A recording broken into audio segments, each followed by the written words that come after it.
শেষ রাতে নেমেছে বিশ্বকাপের পর্দা। ভোরে টাটকা পত্রিকায় জমজমাট সব খবর।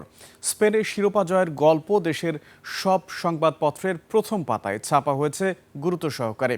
রঙিন শিরোনাম আর নানা ছবিতে স্পেনের শিরোপা জয় আর আর্জেন্টিনার হতাশার কথা জানাচ্ছেন হাকিম মাহি।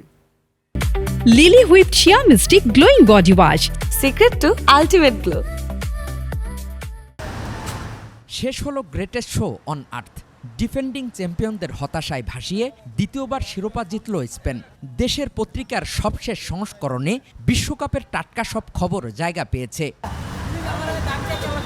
কেউ শিরোনাম করেছে মহামঞ্চে স্প্যানিশ রূপকথা, বিশ্বজুড়ে ফাইনালের উত্তাপ, স্পেনের লাল ঝড়, সোনালী বিজয়। আবার কেউ শিরোনাম করেছে 16 বছর পর আবার স্পেনের বিজয়। মনে হয়েছে বিজয়ের রং মেখেছে পত্রিকাগুলো।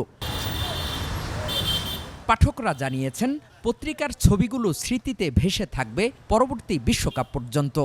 আজকে পত্রিকাগুলো দেখে খুব ভালো লাগতেছে। স্পেনের হাতে সোনালি ট্রফি। খেলার খবরটাই আজকে আমার কাছে সবচেয়ে বেশি ভালো লাগতেছে, যেটা পরে সবাই আনন্দিত হবে। ভোরের আলোয় পত্রিকা বিলি করা হকাররা জানান, বাসাবাড়ি, অফিস, আদালত থেকে শুরু করে অনেকেই আগাম বুকিং দেন পত্রিকার জন্য। আসতে চাহিদা বেশি হবে, কারণ খেলার পাতা দেখার জন্য সবাই ওদের আগ্রহ অপেক্ষা করতেছে। চ্যাম্পিয়নটা হওয়ার কারণে বিশেষ করে আপনার পত্রিকার তো হেডলাইন বেশি করে বাড়ছে, ফিচারটা বাড়ছে এবং সুন্দর একটা কাভারেজ করছে ওরা। আর্জেন্টিনা জয়ী হলে বেচা বিক্রি আরও বাড়ত, এমনটা বলছেন পত্রিকার এজেন্টরা। যদি আর্জেন্টিনা যদি যাইতো তো কাটতে হইতো, এই যে স্পেন গেছে এই জন্য একটু সমস্যা হয়ে গেছে।